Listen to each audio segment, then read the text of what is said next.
ఓం శ్రీ గురుభ్యో నమ. శ్రీ మహాగణాధిపతయే నమో నమ. ప్రేక్షక మహాశైలకు నమస్కారం. ఈ రోజున మనం గరుడ మహాపురాణం నుండి 155వ అధ్యాయాన్ని చెప్పుకుంటున్నాం. ఈ అధ్యాయంలో చెప్పేది ఏంటి అంటే, మనకి కలిగే ప్రత్యేకంగా అనేక రోగాలు ఉన్నాయి. ఆ రోగాల నుండి ఎందువల్ల వస్తూ ఉంటాయి ఏంటి అనేది వివరణ ఇప్పుడు మనం చెప్పుకుంటున్నాం. ముందుగా ఇది పంచాశదధికశతమోధ్యాయ అంటే 155వ అధ్యాయం. ధన్వంతరి మహర్షి మనకి చెప్తున్నారు ఏమనంటే, మైకం కమ్ముట. ఈ మైకం కమ్ముట అంటే ఏమిటి? నేను ఇప్పుడు మీకు ఋషులు చెప్పిన విధానమును, మదాత్యయమును, రోగం యొక్క రోగ నిర్ణయ శాస్త్రమును వివరిస్తాను. అవేంటి అంటే, 1 సార, 2 మద్యం, 3 పొడి, 4 దాహం కలుగునట్లు చేయు తేలికైన పదార్థములు. ఇక మైథున క్రియ యందు వేగమును కలిగించు పదార్థము మదాత్యయమునకు కారణాలు. ఈ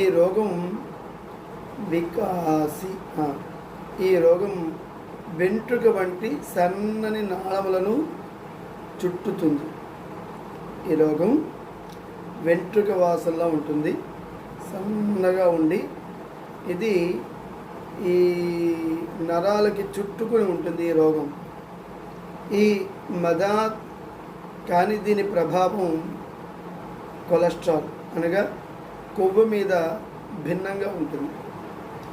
ఋషులచే చెప్పబడిన విధంగా రోగం యొక్క తీక్ష్ణత మనస్సును చిన్నాభిన్నం చేసేదిగా ఉంటుంది. ఇక జీవితాంతః ప్రజాయంతే విశేషోత్కర్షవర్తినః తేజ్ఞాదిభిర్గుణైర్ మధ్యాన్మాస్య దీనోజసో గుణాః. అంటే ఏమిటని చెప్తున్నారు. అధికంగా త్రాగబడు సారాలు, మద్యము ప్రాణమునకు హానికరమైనవి. వాటికి గల తీవ్రత మొదలగు గుణముల వలన అలవాటు అను జీవనత్వమును నాశనం చేస్తుంది. ఈ సారా ఏవైతే మనకి మత్తు పానీయాలు ఉన్నాయో అవి నిత్యం సేవించడం చేత ఎక్కువ కోపము,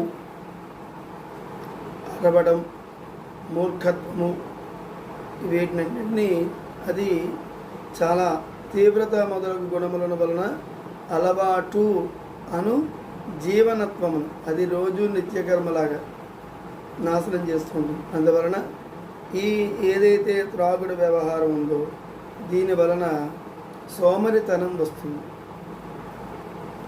సారాయి జ్ఞానేంద్రియములను ఉద్రేకపరచి మనస్సును తలక్రిందులు చేస్తుంది. మొదటిసారి రెండోసారి తీసుకోవడం వలన ఒక ఉత్తేజం, ఆహ్లాదం కలగవచ్చును. అంటే 1-2 సార్లు కొత్తగా తాగిన వాడికి అబ్బా మంచి భలే ఉందే అని అనిపించి మరలా దాని జోలికి వెళ్తాడు. కానీ త్రాగుబోతు యందు ఉత్సాహం కలుగుతుంది. ఎప్పుడైతే కొద్ది కొద్దిగా మత్తు ఎక్కుతూ ఉంటుందో దాని చేత శరీరంలోని అవయవాలన్నిటినీ అనిశ్చయం సంశయములతో తీసుకొనబడు తెలివి తక్కువవాడు మద్యపానమును సంతోషదాయకంగా నిర్ణయిస్తాడు. అంటే ఎటువంటి అనిశ్చయం, ఎటువంటి నిశ్చయం లేకుండా, 2 అనుమానంతో, అలాగే భయము చేత ఏవో సంసారికంగా కానీ సంఘంపరంగా కానీ లేకపోతే ఏ విధంగా అయినా సరే ఈ సమస్యలు ఏమైనా అధికంగా ఉన్నప్పుడు సంశయములతో తీసుకొనబడు తెలివి తక్కువవాడు మద్యపానమును సంతోషదాయకంగా నిర్ణయిస్తాడు. అంటే మనం త్రాగడం చేత ఈ సమస్య తీరిపోతుంది అని ఆలోచిస్తాడు. కానీ అతను ఎవరైతే ఉన్నారో ఎక్కువ మద్యపానం తీసుకుంటూ ఎవరైతే ఉన్నారో వారే ఆ గోతులో పడుతూ ఉంటారు.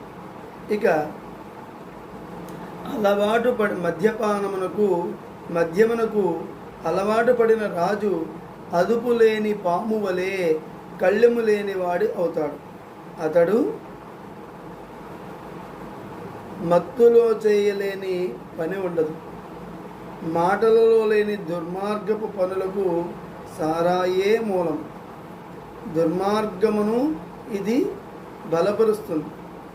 ఏదైనా చెడ్డ పని చెయ్యాలి అంటే ఈ సారాయి అనే మత్తు పదార్థం ఏదైతే ఉందో ఈ సారాయి బాగా బలపరుస్తుంది. ఇక ఏకోయం బహుమార్గయా దుర్గదేర్దర్శక పరః నిశ్చేష్ట సతతం వాంఛే తృతీయేత్ర మదే స్థితః. దుర్మార్గానికి ఇది బాగా సహాయకారి. అనేక మార్గములకు చెడుని దారి చూపిస్తుంది. చురుకైన పనులకు ఉపయోగపడక ఈ అలవాటు 3వ స్థితిలో మత్తులో ఉన్నప్పుడు ఎప్పుడూ సారాయిను ఆశిస్తుంది. అటువంటి పాపపు దుర్మార్గం ఇప్పుడు మరణం కంటే దీనస్థితి అయి ఉంటుంది. అతడు మంచి చెడులకు తేడా తెలుసుకోనలేడు. సంతోషము, బాధ, విధేయత, అవిధేయత, ఆరోగ్యకరము, అనారోగ్యకరము వీటి మధ్య తారతమ్యం తెలుసుకోలేడు. కృషించి భ్రమతో కూడి ఒకప్పుడు ఎక్కువ సంతోషంగాను మరొకప్పుడు విరక్తి కలిగిన తన యొక్క జ్ఞాపక శక్తిని కోల్పోయి స్పృహ తప్పి పడిపోతాడు. శరీర దారుఢ్యం కలిగిన వ్యక్తులు, బాగా తిండిపోతూ అయిన వారు భోజనానంతరం సారాయిని సేవించక బాగా భోజనం చేసిన తర్వాత బాగా మత్తులో కొట్టుమిట్టాడుతారు. మత్తెక్కుట అను రోగము 3 దోషములు: 1 వాయువు, 2 పిత్తము, 3 కఫము. వేరువేరుగా కానీ అన్నీ కలిసిగా కానీ పనిచేస్తే వస్తుంది. స్పృహ తప్పుట అంటే గుండెలో నొప్పి ఇవి అన్ని రకముల లక్షణాలు. తరచుగా వచ్చు పలుచని విరోచనాలు అంటే మనకి ఎక్కువగా విరోచనాలు అవుతాయని అనుకోకుండా కొంచెం మనసు కృంగుట, దీనివల్ల అస్తమాన విరోచనాలు అయిపోతున్నాయి అనే ఒక బాధ, జ్వరం, ఆహారం ఏమాత్రం రుచించకపోవట, మలబద్ధకం, అలాగే చూపు మసకబారుట, అలాగే ఎక్కిళ్ళు, శ్వాస తీసుకొనుట కష్టమగుట, నిద్ర లేకపోవడం, ఎక్కువగా చెమట పోయుట, మల విసర్జన యందు ఆటంకం ఏర్పడుట, అలాగే వాపు, మానసికమైన ఆందోళన, మత్తెక్కుట ఇవన్నీ లక్షణములు రోగి కలల యందు ఉండును. పిలిచినప్పుడు మాట్లాడలేడు. పిత్తం ఆవరించుట వలన శరీరం మండునట్లుండుట, జ్వరం, చెమట పోయుట, మూర్ఛ, గుండెలు కొట్టుకొనుట లేక అదురుట మొదలగు లక్షణములు కనబడతాయి. కఫం యొక్క ప్రకోపం వలన డోకు వస్తుంది. అశాంతి, నిద్రమత్తు, కడుపుబ్బరం వస్తాయి. ఇక సర్వలింగత్వం, మత్తు రోగం నందు 3 రకాల దోషాలు కలిసికట్టుగా పనిచేయడం వలన రోగ లక్షణములన్నీ ప్రస్ఫుటమవుతాయి. తెలిసి ఉండి కూడా మద్యమును సేవించి దానికి బానిస అయి తర్వాత ఆలోచన జ్ఞానమును పోగొట్టుకొని మానసిక అసమానతలకు గురి అవుతారు. వారికి అన్ని సంతోషదాయకము, రుచికరంగానే ఉంటాయి. కట్టె పుల్ల అయిన ఆహార పదార్థమైన రుచిగా ఉంటుంది. వాటి రెండిటికీ తేడా వారికి తెలియదు. వాయువు యొక్క ప్రకోపం వలన చాలా ఇటువంటి చిహ్నాలు కనబడుతుంది. రోగికి కఫమును, ఉమ్మును, గొంతు బొంగురు పోవుట, నిద్రమత్తు ఉంటాయి. శబ్దములను భరించలేకపోవడం, అతని మనస్సు చెదిరిపోవుట, అతడు వాతరోగమునకు సంబంధించిన నొప్పిని శరీరమంతటను అనుభవిస్తాడు. అతని గుండె మరియు కంఠం రోగంచే బాధపడతాయి. అతడు మూర్ఛ రోగంతో